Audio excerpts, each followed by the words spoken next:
In a world filled with noise, where misinformation spreads faster than truth, how do we know what's true anymore? I'm Dr. Tim Jennings, and for over 35 years, I've helped people understand the intersection between faith, science, and the mind. And now I want to invite you to a life-changing 4-day event in Orlando, Florida. Together, we'll uncover what's true, what's false, and how to build a worldview anchored in reality. A reality built on God's design for life. When you see the world clearly, everything changes. Join me this August. Your mind, your faith, and your life will never be the same.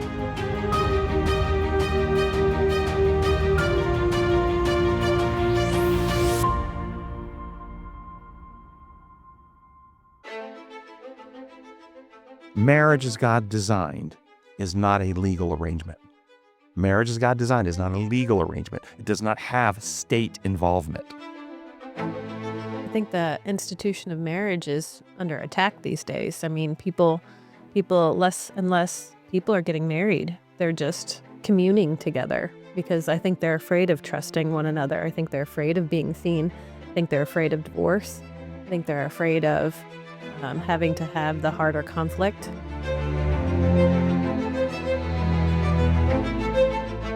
Hello, and welcome to Design for More, sponsored by Come and Reason Ministries and Honey Lake Clinic. I'm joined today by Brett Durbin, one of our chaplains here on our staff, and Dr. Tricia Smith, our Director of Clinical Services here at the clinic. And today we're going to be talking about navigating seasons of singleness. Seasons of singleness. And as soon as I heard that title, I don't know if it's a place you guys want to start in where you want, but I thought, should we, talk about those seasons? In other words, are there seasons when maybe it's easier and seasons when it's harder? Seasons of singleness. Yeah, I mean, obviously it's easier to be single when you're younger. You're not supposed to be necessarily paired up at that point. You may be dating, but you're not supposed to be married or committed. Younger, Teenage, below 20, below 20. below 25. Yeah. Yeah. And now we're starting to move into different, Yeah. As early 20s, some people have gotten married early 20s. We're teens even, late teens sometimes, teens. right out of high school. With their high school sweethearts. And they've committed their entire lives to each other. It can be harder getting into your later 20s, early 30s. And, just from a female perspective, they always say the biological clock is ticking, reproductive years. It could be getting into what OBGYNs call geriatric pregnancies later in your 30s. And so those concerns start setting in, I know, for at least females. And then there's the season of, you have a loved one, husband or wife who passes, and then you become single again. Or divorce. There's Or another period of singleness. Absolutely. And I think they have different dynamics of it associated with them. Maybe we can unpack some of those as they go along. So navigating seasons of singleness. Do you think singleness carries a stigma? I think it goes back to what was just defined. Depends on age. I would say my very first ministry position at a church was I was college young adults pastor, and so I was also over the singles ministry. And I can tell you that as you get into your, the 20-somethings, it's not as bad, but then you get into your 30s, they feel very much that there's a stigma, and the conversations of, well, the good ones are taken, but then they start, it's almost self-shame. Well, then am I not one of, so there's all these questions that arise. And so I think there's definitely some. Let's unpack that group for a little bit. Yeah. I think there's definitely some stigma that comes with that. And they put it on themselves, I think, even more than others do. But there's definitely, it comes across like shame, like I should be married right now. I'm not good enough because I'm not, and, it's a hard conversation because you're trying to talk to them about that. And me, I've, was already married and you want to reassure them, but it's like they don't hear it. They just keep telling themselves that, well, I must not be good enough. No one's interested in me. and then it invades their whole life at So that so point. so my when you say I must not be good enough, no one's interested in me. Mm, What do you hear? What and how do you respond? Do you hear that as a legitimate wrestling through difficulties, looking for answers, or do you hear that as maybe what some might call the pity pot, looking for comfort and just empathy without change? yeah. Or Well, or questioning, why am I here in this season? Where is my, princess or prince, or, I see all these people who have done it. Why can't I do it? This questioning. yeah. So there's multiple assumptions in the position being articulated by those in distress. One of the assumptions, something must be wrong with me. Mhm. And that assumption may or may not be true. So when the way, and bring it back to what you said too, because there's multiple ideas that I think could be helpful to our audience. But there's an objective question. Not that there's something wrong with you inherently in value or worth. You're a child of God. You have value and worth. But you're interested in fulfilling a role of a life partner, either husband or wife. Any life role, whether it's from a person doing burgers at a fast food establishment to the president of a company, any role you take has certain responsibilities with the role. And there's a certain skill set necessary to fulfill the role well. And so, uh, value as a human being in the image of, there's nothing problem with that. The question is, what have you done to prepare yourself to fill the role? And some of these people I have had as patients, 29 years of age, never went to college, living in a parent's basement, playing video games. What have you done to prepare yourself to fill the role as a husband?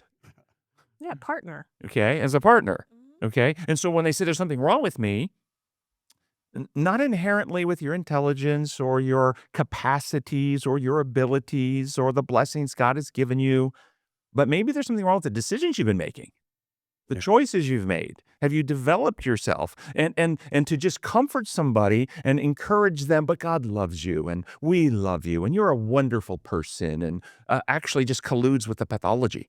And so there's sometimes, and again, not everybody's in this position. So this is not a global statement for everybody, but there are plenty in this position where they have not actually developed themselves yet to fulfill the role. Yeah. And it may be a great blessing from God that He, if even in their childlike faith are asking His leadership, that He has not opened the door for because that would collapse and fail and to be the most miserable thing. So one assumption would be the assumptions about self, ready, not ready, good, bad, whatever. Another assumption though is it would be better to be in a relationship than be single. That's an assumption. I will tell, and I've told many patients this, it is actually better to be single than to be married to the wrong person. Yeah. Do you all agree with that? Yeah. Or 100% better. or be unstable and unable to be comfortable with self and be in a relationship. And it's better to be single than to be an unhealthy person that hurts somebody else in a relationship. But I think of the example of Samson and Delilah. It would have been way better for him to stay single. Yes? Yes. Yeah. And there's many relationships like that. And so, but these things when you are dealing with individuals who have this restless uneasiness inside and complaint and then self-love, it's like, okay, where's it coming from? What's it about? Is it just simply the outworking of God's design, who in Eden looked in and said, in a perfect sinless world, it is not good for man to be alone. We are designed for intimate relationship, for connection and union in a special type of relationship called a marriage relationship with one man and one woman, in a committed relationship where the two together become something more than either one can be by themselves. And I want to say that again. In God's design for marriage, the two together become more than either one could be by themselves. Do you understand what I mean by that? Mhm. Yeah. Yeah. Well, and you know, to take that thought back though to maybe some of the stigma or some of the even self-imposed thoughts, if you're a single person within the church definitely puts whether it's intentional or not, there is a higher value or, unspoken assumption that equates to maturity or fulfillment if you're married, and versus if you're not. And so if they feel that, so it's not fully respecting that single person that's totally devoted to God, which even Paul said, if you can stay single and just serve God and make him your all, well done, but for all the rest of you. So let's unpack this a little more, because you're exactly right. Foundationally, there's a desire, I think, in most hearts, but because of neural diversity, some people actually don't have that same relational desire as others, whether we're talking autistic spectrum or something else. And Christ actually mentioned that when he said, some are born to be eunuchs. And he doesn't mean castrated. He means single. He means to not be in that relationship. He himself never took a spouse while he was on this earth. Okay. But in general, the vast majority of the population has still this God desire for intimacy and connection and that special type of relationship. Foundationally, then, if you want to fill that, healthy relations, what you were saying, healthy relationships require healthy people. And so if you want a healthy marriage, and I can tell you in my own journey, there was a time I had this godly desire. And I was wanting that relationship. I didn't have it. And so I'm looking and looking and I'm dating and I'm looking and I'm looking and I'm dating and I'm praying, Lord, help me find the right woman. I don't want it the wrong one. Help me find. And this went on for years. And then one day in my journey with the Lord, I don't know exactly what the motivation stimulated, the Bible, whatever, but somehow the Holy Spirit finally got through my thick head. And I realized, I started praying, Lord, help me become the right man for the woman you'd have me meet and be with. And I met my wife 3 months later. We've been married now 27 years. Just like, I wasn't ready. I was still too mature, too still self-referenced. The longing that I had was still godly, but it was still filtered through so much about me and not about me, my willingness to serve. Okay? Yeah, I think that's a very good point. I think that a lot of single people, they miss the point that the single season is in preparation. That's right. It's in preparation for being one with somebody else and dying to self to be there for another in love. Yeah, you're building that marketability too. Well, if you think about what you said earlier, the person that's in their parents' basement, you're not marketing yourself real well when you have that conversation with someone. So yeah, I think it's two different things when you're growing and you're maturing and you're becoming a much more interesting person. Yeah, you also are going to be more attractive to someone who's also looking, Yeah, no, those are both excellent points. And so in this group, we're talking about that large group of singles in the church or not in the church, but looking, and there's something they're not at peace with. And then this message, some the church, sometimes says that somehow you're less than if you're not in that relationship. Yeah. Can be actually undermining of preparation. People rush in. And I've even seen like Bible study groups like praying for single people's future husbands or future wives, which I think can be very loving in nature, but also cause a lot of pressure. And also, younger people who are dating in the church, it's like, well, when are you going to get married? When are you going to pop the question? It's like this almost forced tension too that becomes something that puts more pressure on it than I think it really should be. Obviously, you should have intent of who you are going to put yourself around and who you're going to be open to in a future marriage. But I think that society and the church can sometimes, in good intentions, put a lot more pressure on the single people in the church community. And then do you want to deconstruct the other side of that argument that you can serve the Lord best if you stay single? Well, if you're going to have entire devotion and no distraction, I would say there's absolutely an argument for that, where you are free to follow him in any possible way he wants you to. If you don't have there's no family tying you down, so to speak. Now, for me personally, I can't imagine life without my family. So it's hard to like make the case for that. Yet I think biblically speaking, yes. I mean, we do see that. I think the most famous man in history that we all follow and worship was single as well. He was 100% devoted to his mission and to God. And so, yeah, I think it is a thing, but how many people that's actually why they're staying single? I don't know. Cause there's also this whole other part of society now that it's cool to stay single. Why would you ever get married? Why would you want to be tied down? Usually it's guys saying this stuff, that are actually horribly lonely as well, but why would you want to stay, single? I can go out and be with this girl and be with this girl. And man, I got freedom. I have a motorcycle. I've got a sports car. I've got there is this, but it's very self-focused. And you wonder, is there actually any depth there, but No, no. So what you just described there is a grand lie. Because that type of relationship is built off of fear, not from love. These people who say this, they actually fear somebody getting to know them. yeah. They fear intimacy. They fear having somebody come to see inside them the way they see themselves. And thus they fear rejection, fear criticism, and thus they posture in this external toys and playing and the notches in the belt of how many girls they can be with and so forth as some evidence of their value, when in fact every bit of that caused them to damage themselves, have less peace with themselves, and become more needy for the next little fix of momentary validation because they actually live in fear of intimacy.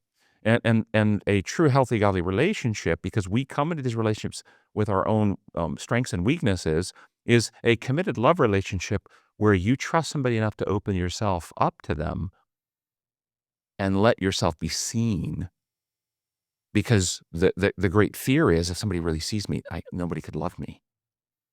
And then in that relationship, you're still loved. And then the two partners together begin counseling and supporting and encouraging and working with each other to help overcome. That's why we commit ourselves for better or for worse, through the good times and the bad, that we're going to be there to help each other over those weaknesses and things we come to the relationship with.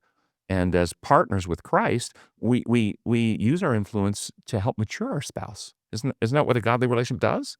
I know it's what my wife has done for me. Yeah. Yeah. And so I think the people who say that, it's a grand lie. And I think our society is suffering. And I think we're seeing a lot of problems in our society because of the undermining of godly marriage. Yeah, I think the institution of marriage is under attack these days. I mean, people less and less people are getting married. They're just communing together because I think they're afraid of trusting one another. I think they're afraid of being seen. I think they're afraid of divorce. I think they're afraid of having to have the harder Commitment. commitment. Hmm. Yeah. As long as it's easy, and it's fun, we'll do this. As soon as it becomes hard, I'm out of here. Lowest amount of accountability possible is a lot of times what's sought out now. So Mm-hmm. I don't want that accountability. I don't want that responsibility, but Yeah, or marriage is seen as a business. It's a business these days. So when it's divorced, we separate our things and we separate our finances. So really, marriage is just a business. And let me clarify that marriage as God designed is not a legal arrangement. Marriage as God designed is not a legal arrangement. It does not have state involvement. It is a commitment of two hearts in love, in trust for each other. I place my heart in your hands for you to cherish, honor, protect, uplift, and same comes back. That it's a committed love. We have each other's back. We're for each other. The two become one, united in heart and mind. That is not a legal relationship. Unfortunately, when the states got involved in marriage, the governments of this world got involved in marriage, it became a legal elements began to get involved. Next to kin rights, property rights, who can assign this authorization, and all the legal things that go along. And that's why we've had arguments in our society of who can marry who. And my view was it was never a question. Okay, states can pass laws to make things legal in a state system-wise. States can never pass laws to make something holy and sacred. They can't do it. It's beyond their ability. And so when you understand those differences, these become, but many people enter into marriage relationships much more from the legal side of things. And if you're entering in with lots of anxieties and fears about the legal elements, then there's probably some love heart elements that need to be looked at. Absolutely. Yeah. Yeah. So we've talked about that season. Maybe we should talk about the season of, unless there's more that you want to clarify for those singles that are still looking. Well, so I mean, I know that I've heard the opposite side of, the season of working on yourself. I'm not in the basement. I'm doing my own thing. Like I have my own career. I have my own um, house, my own car, and I'm a catch, but I still can't find somebody, and I'm still feeling like this loss. What do you say to somebody who comes to you? Sure, you've heard that in the young adult world. I know that you've experienced that too. What do you tell people who come to you with that, those feelings, those concerns? I mean, I think you have to validate them first.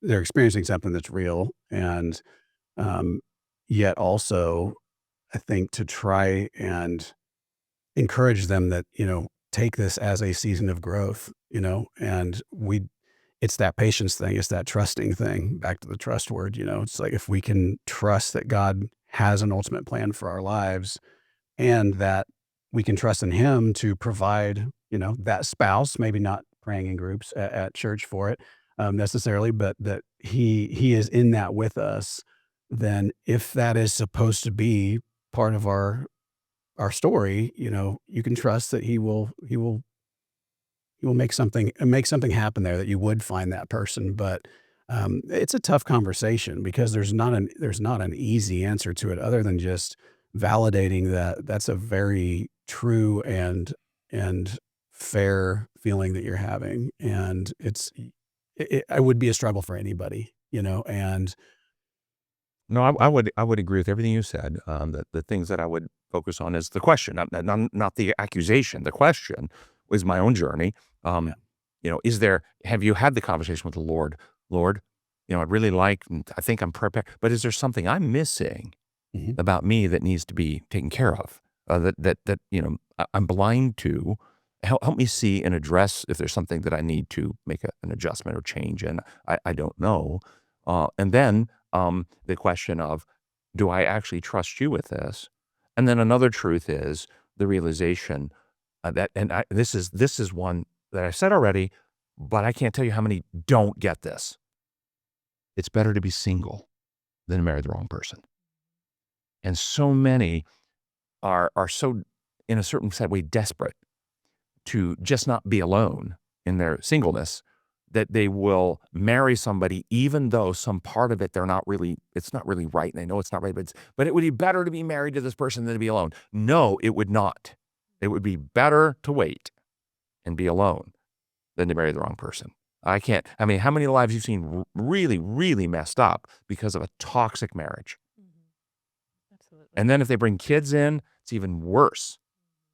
And I've seen that. Well, I knew it wasn't right, but I thought if we had kids, it would make everything better. Kids do not heal a dysfunctional marriage. They bring lots of stress. And if you think about, it's like a bridge that's got cracks in it, and you put more weight on it, it is not going to hold up. It's going to collapse. And that's what kids do. They put more weight on everything. And if you don't have that strength of cohesion where you can handle the weight of life already, you're already struggling, kids are just going to make it worse. No. Yeah. So, Yeah, what I tell people is, they often say, well, when I get married, my life will start. And I tell them that your life is here now. So date yourself. Have fun with yourself. Enjoy this season. you know what I heard when you said that? I heard a person who doesn't have a sense of identity. My life won't start till I find my part. I don't know who I am until I find that person. I need someone to fulfill me. I need someone to complete me. I'm not they have no sense of who they are. And I mean, I'm not saying that's true, but the way you phrase that, it sounded to me, that's the first question I'd go to. If that's the case, they're not ready for marriage. healthy relationships require healthy people. The person who has no sense of self and is needy, they will actually be sucking away and constantly demanding the attention, the affection, the affirmation in order so they can feel good about themselves. And if they don't get it, then they become controlling and manipulative and the relationship becomes toxic. Yeah. Good point. Yeah. So other seasons, though, do we want to spend some time talking about the season of the post-divorce single? Is that a different season than the person who's just never actually got married? Absolutely. I know in my experience, so I, went through a divorce. I had a small child. And so being a mother and being single was very different than being in my early 20s, late 20s, single. I had other focus. I had other responsibilities. I had already identified who I was, but you go from a partner and connected with somebody to now yourself again. And so you become unenmeshed. So I don't want to talk about you personally. Right. Okay. But So when I from say these questions, these are not probing into your personal life. right. These are questions I'm going to ask about, the divorcee. Um, in that early aftermath, at least, can there be insecurities, feeling rejected, feeling, used up, feeling, you know, nobody will love me now. I mean, could there be lots of added levels because of the divorce of self-doubt, insecurity, if they come from a church and they've gone through their church or Christian, I'm the divorcee in the church now. People think I'm, you fair where I'm going with this. hmm So the stigma around singleness After a divorce, the external stigma from the community, but also one's internal condemnation, depending on the circumstances and what happened.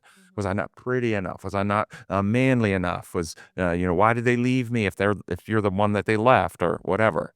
Or I wasn't strong enough, Yeah. or something's wrong with me. Yes. So, Yes. And so could that, be a more a painful time of grief, loss that, if not navigated well, could actually make one even more wounded and needy and cycle into another relationship that might even be worse than the first one. absolutely. I mean, obviously, a breakup, um, depending on how toxic that breakup can be, some divorces can be pretty nasty. Some can be pretty amicable.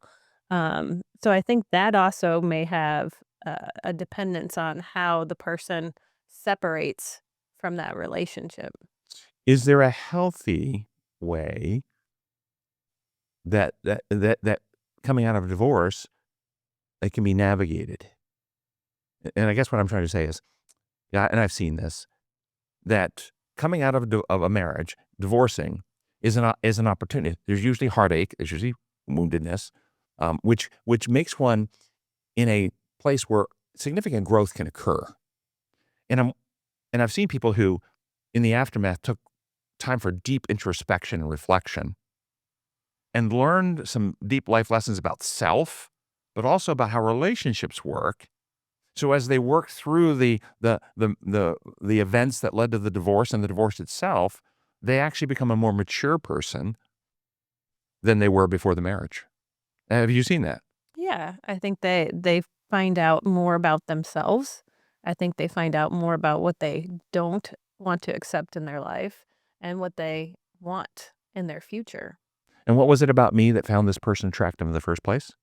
Did I see warning signs that I didn't listen to because I was lonely and insecure and just would rather be with somebody rather than be alone? And I ignored those warning signs and they came home and it was a miserable life. I mean, there's lots of lessons that can be learned. And if we reflect in the aftermath of the divorce and learn those lessons, I've seen people actually become much wiser, much more mature, and much more prepared for a future relationship. Conversely, in the aftermath, if it's, well, that's hurting, that's painful, I don't want to think about that. That just makes me feel, that just makes me feel bad. Then they don't learn anything. They repeat. Yeah, it can be the person that, just dives right into the next marriage, or they convince themselves that it's not them ever, Right. but they're Yeah. there for The the marriage. externalization, blame, they were awful, they were this, they were that. And they just, Mhm. and they vilify and they run down the other person Yeah. rather than looking and say, what were my contributions? Sure, the other person had contributions, but the mature person coming out of that will look and say, yeah, they had real problems. They cheated. They did this, whatever. But what were my contributions? What did I not see? What did I miss? Was there something I missed? I've seen relationships that ended in divorce because somebody cheated, and I'm dealing with the person who didn't cheat. And sometimes there were red flags all over the place before they married him. And sometimes there weren't any. And those are different. And how you reflect and learn are completely different.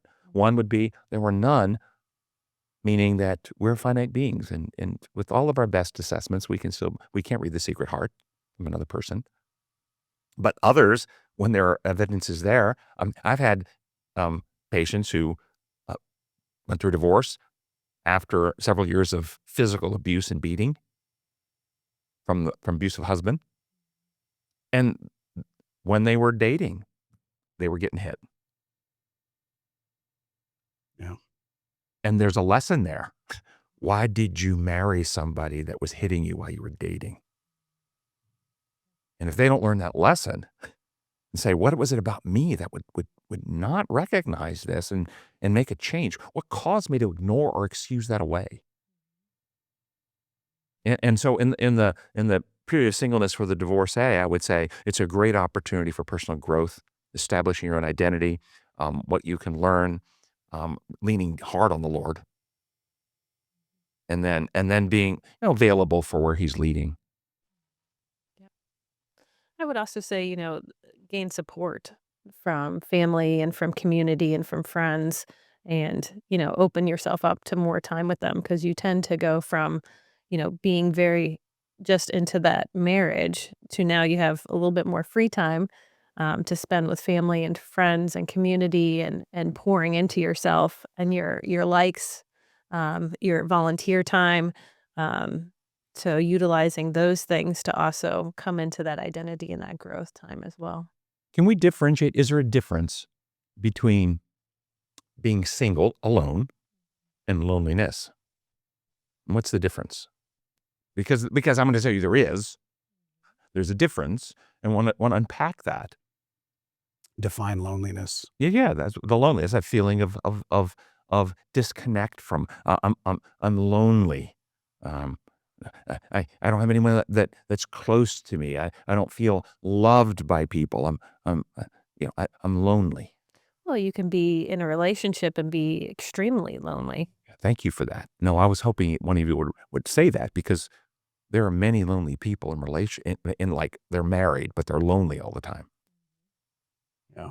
And loneliness is not about being alone. It's a state of, and so if people have chronic, like empty loneliness, that generally does not comport or can lead to healthy relationship. What do you see are the key factors with? And do you think Jesus was lonely? that? Do you think Jesus was lonely? No. But he wasn't married. Yeah. Elijah, was he lonely? I don't know. I don't see anything that indicates that. He had a period of discouragement after the Mount Carmel experience when his life was threatened. He got discouraged, but don't see a lot of loneliness there.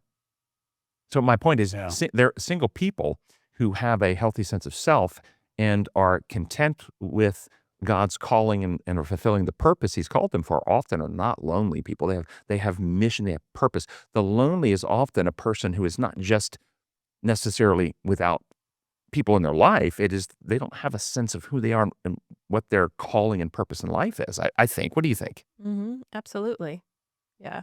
Because then they're investing in those things. And they're trying to fill a calling or purpose, perhaps in finding meaning in someone else's eyes,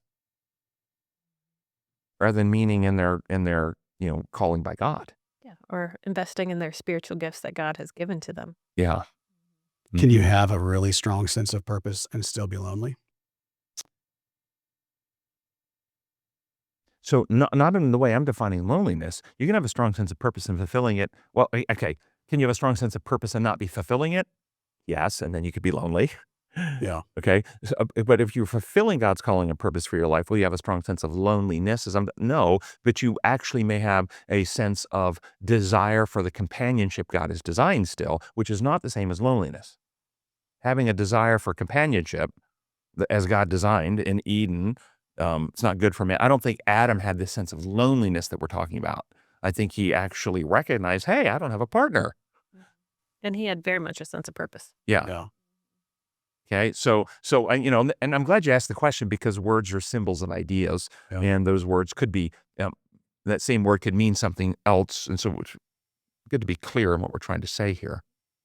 What about and this is a little bit of a different, I guess, angle to loneliness and how some people approach it, especially in the church. And I would say this really resonates in young Christian men, that they may rush into marriage early and quick because they need to have that relationship, if you know what I mean. And I'm saying this more on a physical level. And a physiological sexual desire. Yes. Yeah. And which is obviously very strong in young men, and so, there's a lot of times you see that where, man, as soon as they find that first person, this is the one, and they're engaged for like a month or two, and then they're married, and it's, well, and if you talk to them a lot of times, it's, well, we rushed, we knew we were going to get married, so why wait a long time on engagement? And it's really hard to control yourself during that time, and it's like, well, that's kind of almost a whole nother level of like, what do you say to that person, Yeah, no, that's a great. My conversation moves away just from the desire to, you're wanting a life partner. Yes. Um, Tell me, what are the qualifications a life partner must have, non-negotiable? Non-negotiable meaning any of the qualifications you list, if that one is not there, they are not qualified, even if every other one is there. So each one of them is disqualifying on their own.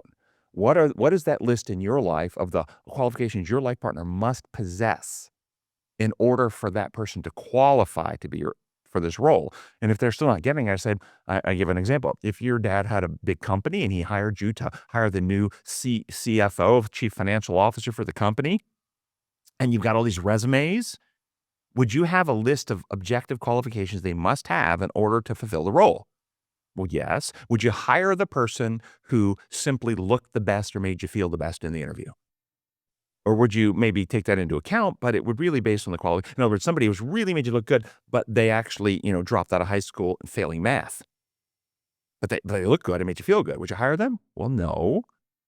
I say, so which, and then I say, which is more important to your life? Your life, the CFO in your dad's company, or your life partner? Oh my. So what is your list? I've never had one of these people that you've described actually have a list. Never. They've never even considered the possibility. But husband and wife roles require certain qualifications in order to fulfill them well. And each one of, now certain ones are universal. And I will give them one. I'll give you guys one and give our listening audience one that is universal. But each one of us uniquely will have some that are unique to us. That one thing, this one, I couldn't live with this. I'll give one that was unique to me. It's not unique for every human being, but I could not accept or live with somebody who was a smoker. So on my list, non-negotiable, if they're a smoker, I don't care anything. And what this means is if they had everything else on my list, but they smoked and they married me, the first thing I'm going to do in the relationship is begin to work on them to get them to quit, because I can't live with that. And even if everything else is great, that person who is not convinced for themselves to quit and they want to be a smoker is going, if they give it up, they're going to resent me. I didn't accept them for who they are. That's a fracture of the law of liberty being violated, and they're not free to be themselves. And the whole relation begins to fracture on that one issue. It sets a tone of the quality. Okay. So you know the list. And if you don't know the list, you're going to marry people that are not qualified, and you will each start working on each other to fix them, whether you're doing it consciously or unconsciously. And so I would say to the person, what are the qualifications that a life partner must have? And then this is one that goes on everybody's list. It really helps in the dating process. True or false, I ask. Whomever the right person is that in God's eyes will be the right partner for you, whomever that is, they will genuinely like you for who you are. True or false, if they're qualified to be your life partner? true. It's 100% true. That's a universal one. What's the only way? I say, what's the only way you get to know whether that's true or not? By dating them and being yourself. If you date them and try to be something you think they want you to be so they'll like you, you still don't know whether they like you for who you are. You're going to live in fear that they might not like you if they know you, and you'll not know whether they're actually qualified. So you just be yourself. And then if you discover they really don't like you, you don't get your feelings hurt. You actually in your mind say, thank you for letting me know you're not qualified to be with me. But so many people live in fear of rejection that they put on pretense to pretend what they think the other one wants. They never let themselves be known in the dating process, and thus they're disingenuous and they end up marrying people that are not even qualified to be with them because the person really doesn't like them. How many people that remain single for a long period of time have way too extensive of a list? I've never met anybody with too extensive a list. I'll be honest, never. The list is actually usually, we're talking non-negotiables. Yeah. Okay, these are every single one of them themselves is disqualifying. Many people have things they prefer. Example, I'm a UT Vols fan. That would have been great if my wife was a UT Vols. She's a Florida Gator fan. It did not go on my list because it's not a non, and we have fun rooting it. So, but it would have been great if she was a Vols fan too. It would have been nice, but it was not a non-negotiable. It didn't go on the list. There's many likes that people might prefer that are not actually true non-negotiables. Okay, the non-negotiables, and then back to the question you had about the sexual attraction or desire. Where does that fit? It goes on the list. One of the things on the list for a marriage partner, there must be the chemical, physical, sexual attraction there. And I give I say, if you have your whole list there and they like you for who they are and you want kids, and so that should be if now some people actually don't care. Kids are fine. We don't have them. I don't care. It doesn't go on their list. Some people, it's an absolute no way am I wanting kids, or absolute we must have kids. For some, it's a non-negotiable. It has to go on their list. Okay. That would be a unique one for people. But you've got your list and they meet them all. But then when you think about giving them a kiss, it feels like kissing your grandma, your grandpa. They are not qualified. And this is important because I've seen church members, pastors, try to hook people up, and they'll point this person out and say, they've got beautiful character. They're mature. They're like Christ. They have everything a person could want. And it might actually be true. It might actually be true that they're kind, they're loving, they're Christ-like. They have all these things. But for you to think about giving them a kiss, it feels like kissing your grandma. They're not qualified. It doesn't matter. There has to be that physical attraction there. Does that make sense? Yeah. Okay. And so that one is usually easy to check off really fast. Usually that's pretty quick. There's some chemical but the rest of that list, the only way you get to know is spending time with them. There's one that should be on everybody's list. You want somebody who is an honest person. As a human being, how do you check that one off? It's not just how they treat you. You're at the store with them and they get their change, and as they're walking out, they start counting their change and they go, oh, I got an extra $5. They gave me $5 extra. You watch, what do? They walk back in and turn it in, or they go, I just made $5. They're not qualified. They're not an honest person. Get rid of them. You don't go, well, they've never taken anything from me dishonest. If they're going to do that to them, they're going to lie to you. Right. They're not honest. This is how you use your list. They're not qualified. I can tell you one more from my experience, how I applied this. Back when I was dating before I married my wife, before we got engaged, I was dating her, and I was honest and open that I am looking around, I'm dating different people, and going to date, and a couple weeks later, but I'm dating somebody else, and there's two, her and another one I was very interested in. And I'm praying to the Lord, give me wisdom, help me see who is the qualified, and I'm thinking these things through. And with the other one, I went to a event. It was it was actually called Riverbend in Chattanooga. It's like a summer, and I went with her family, and she's there with her mom, and the entire evening together, she and her mother sat there, and the entire evening was a running commentary of criticism of every person that walked by. Look at that person in those jeans. Look at how fat they are. Look at that person's beard. I bet they hadn't washed in a week, and on and on and on. Now, neither one of them said anything negative about me. It's just, I'm adorable, right? But I had if you remember the Christmas Carol, Dickens, I had the vision of the ghost of Christmas future. And if I say with this woman, it's just a matter of time till those two howitzers turn on me. Mm-hmm. And they start blasting all their criticisms at me. I never went out there again. I ended it. woman I married, I was at her house with her family, and somebody else said something critical about somebody at church, and her mother always found something positive to say. I married her. Okay. This is how you use your list, and you evaluate.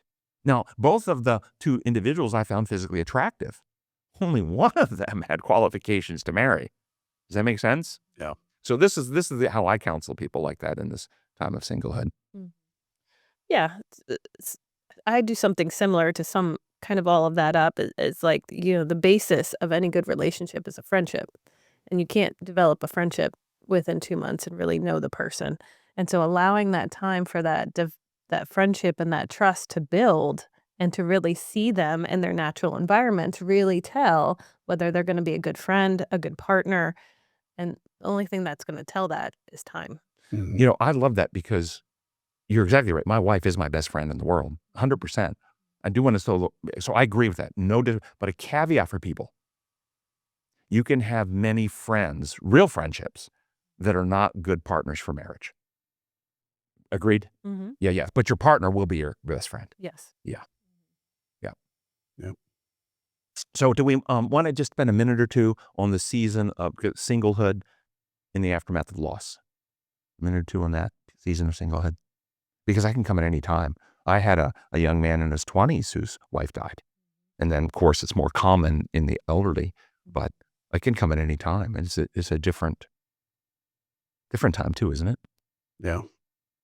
Yeah. I mean, what is I don't have enough experience with it to know, what is a, especially someone maybe that's, higher in age, you know, is there advice given to go with someone else, or is it better to stay single, and I'm looking at this from almost from a church standpoint, what is the standard recommendation for someone that goes through that?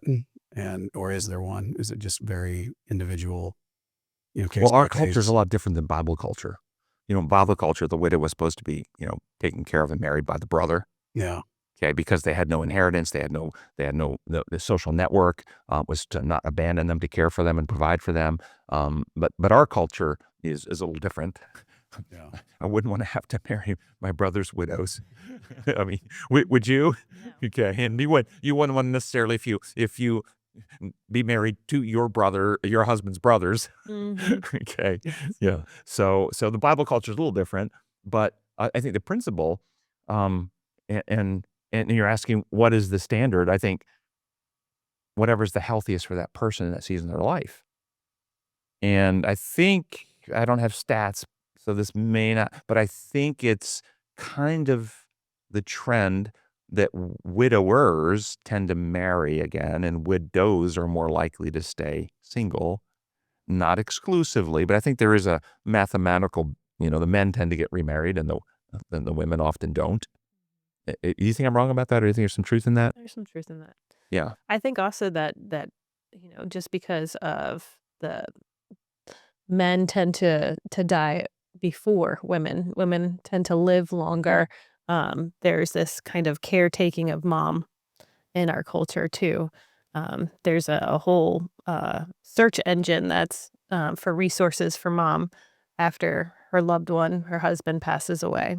Assisted living and support networks and all of that. It's interesting. I don't see it as much for men of widowers or Well, widows. my father died at age 57 and my mother was 55. Pretty young in my view still. Mhm. And mother never remarried. And she's still alive. She's like 87 now. But typically, it's not just the grief of the loss of the person you loved you have to go through, which you do. This causes a significant change in identity and life role. Living as a wife, supporting a husband, the whole dynamics of running a house and considering the other and cooking meals for that person and laundry. And my mom was a homemaker in much ways, and dad was a worker and so forth. And then suddenly all those duties are not necessary. I mean, nobody needs me. Who needs me? Kids are out of the home. Who needs me now? What is my purpose? Now, what's my purpose? What's my purpose? So I think in the widower phase, there's often this question as well. I'm not only grieving, I'm a single person, and that's not who I want to be. I was a wife. I was a husband. I'm not that anymore. Who am I? There's an identity element. There's a mission. There's a purpose element. And so there's the grief, but there's also a reconnecting with the Lord and reconnecting with what's this next chapter season? Where can I be useful in God's call? Where can I find purpose and meaning again? Sometimes it's a new relationship. Oftentimes it's not. My mother actually has always had an art, desire, and she got very much into art and began teaching art and doing some of these and joined an art club and started taking trips with her friends, different places. They'd go to these places where they would paint together and things. And so, but this is an important thing, I think. It's a different dynamic than the person who's never married. Yeah, and I am looking. I mean, the thing you said, even just culturally, it is different. I look at my own parents, and at some point, likely, but we can't look at the future. But when my mom is a widow, she's going to be very well taken care of. So it's not that she's without inheritance; she's without anything. So she doesn't need that someone else to come in and take care of her necessarily. But it's going to be a complete shift. Who am I? Yeah, What's my exactly. mission? I mean, Who needs me? 100% shift in life. And, how do you build that purpose, and she has a wonderful relationship with God. I think that's going to end up being where she finds her identity. And so is how in Christ. families can help people like this would Yeah. be making opportunities, not assignments, available that would necessarily fit within the scope of their skill set and callings and so forth. So particularly like, would you like to be involved with the grandkids more? If Yeah. that fits that dynamic, it doesn't fit all dynamics. We have a business. We'd love something. 2 days a week is our receptionist type thing. I mean, creating opportunities for somebody who finds this vacuum in their life now, and where they have meaning, they have something to live for, they have something to do that's valuable to them. Families can do that rather than just comfort, going over and bringing meals and bringing stuff and spending time and just visiting when the season's right. Create those opportunities for them to re-engage and invest themselves in meaningful living again can be helpful for that person's singleness. Yeah, making connection points in their life again. Yeah. Mm-hmm. Well, we hope you've enjoyed this program today. And if you have questions, send those into questions@designformore.net, questions@designformore.net, and we'll see you next time. Thank you for joining us on Designed for More, brought to you by Come and Reason Ministries and Honey Lake Clinic. Also, don't forget to check out our other podcasts for more inspiring content.